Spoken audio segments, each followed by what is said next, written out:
සිත ගාලා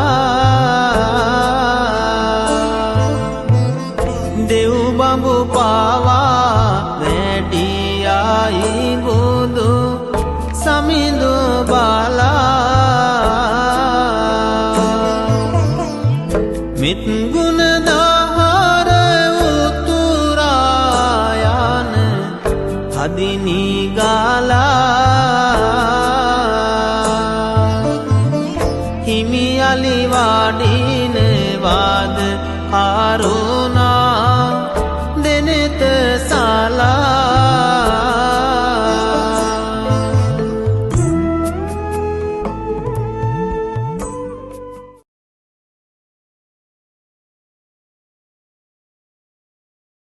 තව ආත්මභාව ගණනාවක් යනකම් ආනන්ද හාමුදුරුවෝ කාන්තාවක් වෙලා ඉපදෙනවා. එතකොට ආනන්ද හාමුදුරුවෝ බලනවා මොකද්ද මම සංසාරේ කරලා තියෙන කර්ම විපාකේ කියලා. එතකොට ආනන්ද හාමුදුරන්ට පෙනෙනවා සංසාරේ යා නෝනා කෙනෙක් එක්ක විවාහ වෙලා ඉති තමන්ගේ නෝනා ඉන්නකොට තව වෙන කාන්තාවන් පිටිපස්සේ ගියා. වැරදි කාම සේවනය කළා. තමන්ගේ නෝනට පහත් විදියට සලකලා තමන්ගේ නෝනට ගහලා බැනලා හිංසා පීඩා හැම වේදනාවක්ම දුකක්ම දුන්නා. ඒ හේතුව කරගෙන සංසාරේ ආත්ම භාවයක ගැහණියෙකුන් නොවන පිරිමියෙකුන් නොවන නපුංසකෙක් වෙලා ඉපදෙනවා පණ්ඩකෙක් වෙලා ඉපදෙනවා. එතකොට තව ආත්ම භාව 3-4ක්ම කාන්තාවක් වෙලා ඉපදෙනවා. එතකොට අද ගෙදර ගිහින් මොකද්ද කියන්න ඕනේ? මොකද්ද ගෙදර ගිහින් අද කියන්න ඕනේ? තෝ මට ගහපන්කෝ එකක් හරි මට බැනපන්කෝ ආන් අද අරෝ බනට කිව්ව නපුංසකෙක් කෙනා ගැහණියක් වෙනවා කියලා හරි මට බැනපන් එකක් හරි කියලා කියන්නේ. අය බයින්නේ නැහැ. ඒ හින්දා තාත්තලාට කියන්නේ පිරිමියෙක් වුණා කියලා පිරිමිකම රැකගන්න එක තමයි හරිම අමාරු දෙය. මේ ලෝකයේ එන්න කාන්තාවන් වැඩි වෙන්නේ ඉතින් ගත්තොත් එහෙම 180ක්ම කාන්තාවන් වැඩි. 120යි ඉන්නේ පිරිමි ජනගහනය. එතකොට කාන්තාව ශරණයෙන් නිකම් ඒ කියන්නේ කාන්තාව ප්‍රමාණයෙන් වැඩි වෙනකොට පිරිමි ප්‍රමාණය ඉක්මනින්ම අඩු වේගෙන යනවා. මොකද සංසාරේ පිරිමියෙක් හම්බුණාට පිරිමිකම ලැබුණාට පිරිමිකම රැකගන්න දන්නේ නැහැ. පිරිමිකම රැකගන්න ආරක්ෂා කරගන්න දන්නේ නැහැ. තමන්ගේ නෝනා ගෙදර ඉන්නවා නෝනා හරි රහට කැම ටික උයලා දෙනවා. හැබැයි ඒක තාත්තා කෙනෙක්වත් කියනද අද වෙනකන් කියලා තියනවාද? නෝනා මේ කැම ටික නම් මාර රහයි කියලා දෙනකන් කියලා තියනවාද? ගෙදර කවද්ද එහෙම තාත්තා කිව්වේ මේ පරිප්පුව හරි රහයි කියලා. මේ මාළුවක හරි රහයි. මේ මස් එක හරි රහයි කියලා තාත්තලා කවදාකවත් කියලා තියනවාද? නැහැ. රහට උයලා දීපත් ගෙදර එකා කියන්නේ මොකද්ද? මේ මාළුවා නම් අලුත් එකෙක් වෙන්න ඇති. මස් එක නම් අලුත්ම මස් එකක් වෙන්න ඇති කියලා තමයි කියන්නේ. රහට ඉවුවා කියලා කියන්නේ නැහැ. එතකොට ගෙදර ප්‍රශ්න ඇති වෙන්න, රණ්ඩු සරුවල් ඇති වෙන්න ප්‍රධානතම හේතුව තමයි ඔන්න ඔය දේ. අන් එකයි භාග්‍යතුන් වහන්සේ ඔය දේවල් හරිය ලස්සනට දේශනා කරනවා සිංහලෝවාද සූත්‍රය. එතකොට ගැහණියක් ගාව තියෙන්න ඕනේ වටිනම දේ මොකද්ද? ගැහණියක් සතු වෙ යුතු මොකද්ද? මොකද්ද ගැහණියක් සතු වෙ යුතු වටිනම දේ? කියන්න බලන්න. පවුම් දෙකක තුනක මාලයක්. මොකද්ද? ගැහණියක් සතු වෙ යුතු වටිනම ආභරණය. ඉවසීම කියන දේ. ඉවසීම කියන දේ ගැහණියක් ගාව නැත්තම් හරියට ඒ ගැහණිය කිසිම දෙයකින් අග්‍ර සම්පූර්ණ වෙලා නැහැ. ඉවසීම තමයි ගැහණියක් සතු වෙ යුතු දෙයක්ම. එතකොට ගැහණියක් සතු වෙ යුතු අංග 5ක් තියෙනවා. ප්‍රධාන අංග 5ක් භාග්‍යතුන් වහන්සේ කියන අංක 1. ගැහණියක් අනිවාර්යයෙන්ම මේක කරන්න ඕන. ස්ත්‍රියක් කරන්න ඕන. චුටි ගැහණි ළමයි පවා මේක ඉගෙන ගන්න.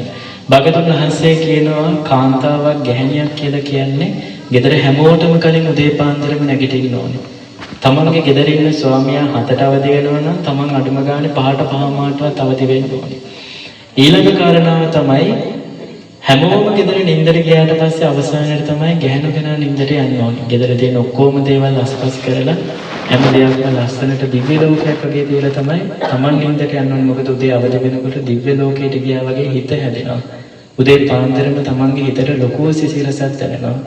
තුන්වෙනි කාරණාව තමන්ගේ මහත්ය මොන දෙයද කියන්නේ හැම දෙයක්ම ඉවසගෙන දරාගෙන ඉන්න ඕනේ. හැම දෙයක්ම ඉවසගෙන ඉන්න ඕනේ. මම අර ඉස්සෙල්ලා කිව්ව දේවල් වලටත් මේක ගැලපෙනවා. මහත්ය මොන දෙයද කියන්නේ එක ඉවසගෙන ඉන්න අනිත් ඒ මහත්ය ඇඟිලි දික් කරගෙන කියන්න ඕනේ නෑ. ගෙන් අර මකුළු දැක් තියෙනවා අරක තියෙනවා වල් වැදිලා කියලා මහත්ය කියනකම් ඉන්න ඕනේ නෑ. හොයලා ඒ ටික කරන්න ඕනේ. මේ හතර තිබ්බත් වැඩක් නෑ. මේ දේ අනිවාර්යයෙන්ම තියෙන්න ඕනේ මොකද්ද?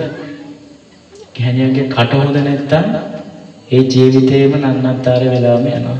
ගැහැණියක් සතු යුතු වටිනම එක දෙයක් තමයි කට කියන දේ. වචනය කියන දේ. කටින්දනේ මාළුවා නැහින් එතකොට ගොඩක් ගැහැණු උදවියට ගෙදර ඉන්න අම්මලාට ස්ත්‍රීන්ට වරදින එකම තැන තමයි ওই කට කියන දේ. ඒ හින්දා කියන්නේ හරිම පරිස්සමින් ওই කටෙන් වචන එළියට දාන්න. ඒක කියන්නේ ගෙදර ඕනතරම් දුක් විඳින්න අවස්ථා එනවා. තමන්ගේ මනුස්සයා දීලා බීලා ගෙදර ඇවිල්ලා තමන්ට ගහන අවස්ථා එනවා. තමන්ට මැරෙන්න හිතේ මොන කරුමයක්ද මේ ජීවිතේ. මට මැරෙන්න තිබ්බනම් හොඳයි කියලා. හැබැයි මැරෙන්න යන්න එපා. මොකද සංසාරේ කරුමකින් තමන් ওই නිදහස් වෙන්නේ. සංසාරේ ණයකින් මම නිදහස් වෙනවා කියලා හිත හදාගන්න. මිනිස්සයා බයින වාරයක් ගානේම තමන් දෙකේ කොලේට දාන වාරයක් ගානේම අනේ මම සංසාරේ කරුමෙන් මේ නිදහස් වෙන්නේ. සංසාරේ ණයෙන් මම නිදහස් වෙන්නේ කියලා හිතලා හිත හදාගෙන ඉවසන්න පුරුදු වෙන්න. යශෝදරාව සංසාරේ කොච්චරක් නම් ඉවසුවද? තමන්ගේ දරුවා දෙන්න ජෝතක බමුණට දන් දෙනකොට සාදුකාර දුන්නා. අනේ අර යක්ෂයෙක්ට දන් දෙනකොට මන්ත්‍රී දේවිය සාදුකාර දුන්නා. මගේ ස්වාමී ඉක්මනින් බුදු වේවා කියලා. එදා සිද්ධාර්ථ තමන්ව දාලා කැලේට ගියා කියලා දැනගත්තට පස්සේ අනේ මගේ ස්වාමියා ඉක්මනින් බුදු වේවා. කැලේ තියෙන කොයි දේවත් රස වේවා. මගේ ස්වාමියාට දිවමාලික කැලේ පහළ වේවා. හැබැයි අදන මිනිස්සයා දාලා වෙන කෙනෙක්ගේ කරේ එහෙම යන්න ඕනේ නැහැ. බැරි වෙලා හරි මාසෙකට පඩිය ගන්න බැරි නම් තම්මල තියෙන දේශ කොහොමද ඒ? හිටපන්කෝ මම යන්නම්කෝ සීනිගම අඹරන්නම් ඕකට ගිහිල්ලා හැඳිගෑලාම යන්න ඔකයි කකුලක් හරි කැඩෙන්න මේක අපිව දාලා ගියා යන්න කියලා ගිහිල්ලා හොඳට අඹරන. හැබැයි එදා එහෙම යශෝදරාව කරේ නැහැ. යශෝදරාව ඉවසුවා. ආන්ගේක තමයි ගැහැණියක් සතු යුතු වටිනම දේ. ගැහැණියක් කියලා කියන්නේ මේ ලෝකේ පෞකාර කෙනෙක්ද පින්වන්ත කෙනෙක්ද? මොකද උත්තරේ? ඈ? පෞකාර කෙනෙක්. අතුසන් පෞකාර කියන්නේ අතුසන් පෞකාරය. යකෝ තමන්ගේ ආත්මෙට පෞකාරය කියා ගන්නවා. මම මේ චුට්ට උස්සලා කියන්නේ නෙමෙයි. මොකද ගැහැණියක් කියලා කියන්නේ පින්වන්ත කෙනෙක්. ස්ත්‍රියක් කියලා කියන්නේ වාසනාවන්ත කෙනෙක්. එදා මහා මායා නැත්තම් අද අපිට බුදු කෙනෙක් ඉදීද? අම්මා කෙනෙක් නැත්තම් අද අපිට බුදු කෙනෙක් ඉදීද? යශෝදරාව නැත්තම් අද අපිට ඉක්මනින් බුදු කෙනෙක් පහළ වෙයිද? ගැහැණිය කාන්තාව කියලා කියන්නේ මේ ලෝකේ ශ්‍රේෂ්ඨ චරිතයක්. ගැහැණියක්ට දරා ගන්න පුළුවන් දේවල් පිරිමෙක්ට දරා ගන්න පුළුවන්ද? බෑ, දරා ගන්න බෑ. එක උදාහරණයක් ගන්නකො. ඔය බඩේ ඉන්න දරුවෙක් දීලා බලන්නකො පිරිමියෙක්ගේ බඩකට. චුට්ටක් දීලා බලන්නකො. පුළුවන් වේද කියලා ඒ මනුස්සයාට ඕක දරා ගන්න. ඕක දැන් මාළුවත් හිතන්නකො චුට්ටක් අම්මලා නෙවෙයි මේ ඒ කියන්නේ අම්මලා නෙවෙයි ගර්භණීතාවයටපත් වෙන්නේ පිරිමි ගර්භණී වෙනවා කියලා හිතන්නකො. කොහොම තත්ත්වයක් උදා වේද? එයාට ඒව බලා ගන්න බෑ, දරා ගන්න බෑ. මොන කර්මයක්ද මේ බඩගෙඩිය ඇතුලේ දැන් එහාට යනවා මෙහාට යනවා මොන මගුලක්ද දන්නේ මේකත් මේ බඩටම ආවා කියලා එක්ක මරාගෙන හරි මැරෙ. ඉවසන්න බෑ, දරා ගන්න බෑ. හැබැයි අම්මට ඒක දරා ගන්න පුළුවන්. අම්මට මොන වේදනාවක් වුණත් අම්මට ඒක දරා ගන්න පුළුවන්. අන් ඒක කියන්නේ ස්ත්‍රිය මේ ලෝකේ වාසනාවන්තයි. ඒ තරම් වාසනාවන්ත ස්ත්‍රියකට පිරිමියෙක් ඇඟිලි දික් කරනවා නම් පිරිමියෙක් ගහනවා නම් බයිනවා නම් හිතා ගන්න එයාට කොයි වගේ තැනක්ද උදා වෙන්නේ කියලා. අය ආත්මයක් නැහැ. අඩුම ගානේ පහත්ම പ്രേත භාවයක තියෙන පහත්ම කුලේ പ്രേතෙක් කියලා තමයි ඉපදෙන්නේ. තමන්ගේ ගෙදරම টয়ලට් වලේ පෙරේතෙක් කියලා හරි යන්න දාට ඉපදෙනවා. තමන්ගේම ගෙදර ඉන්න බලලගේ බඩේ ඉන්න බලල් පැටියෙක් කියලා හරි ඉපදෙනවා. අන් එහෙම මිනිස්සු. ඒ හින්දා තමන්ගේ ලස්සන වටින ජීවිතේ පරිස්සම් කරගන්න. මම මෙතන ඉන්න දෙමව්පියන්ට අවවාද දුන්නේ චූටි දෝල පුතාලටත් අවවාද දුන්නේ මේ විදිහට ජීවත් වෙන්න.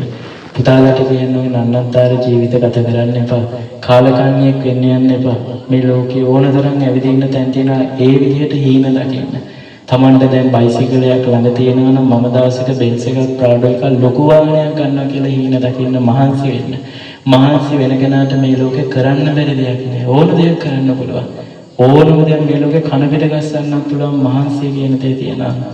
ඕනතරම් යාළුවෝ නැති වෙන්න පුළුවන්. අනේ ඔබ නම් ඉස්සර වගේ නෑනේ මචං. යමන් බීඩියක් ගහන්න කියලා කිව්ව ගමන් මිනිස්සු ආව එන්නේ නැති වුණොත් මිනිස්සු කොන් කරන්න පුළුවන්. යාළුවෝ කොන් කරන්න පුළුවන්. සිගරට් එකක් ගහන්න යමන් කියලා බෑ කිව්ව ගමන් යාළුවෝ කොන් කරන්න පුළුවන්.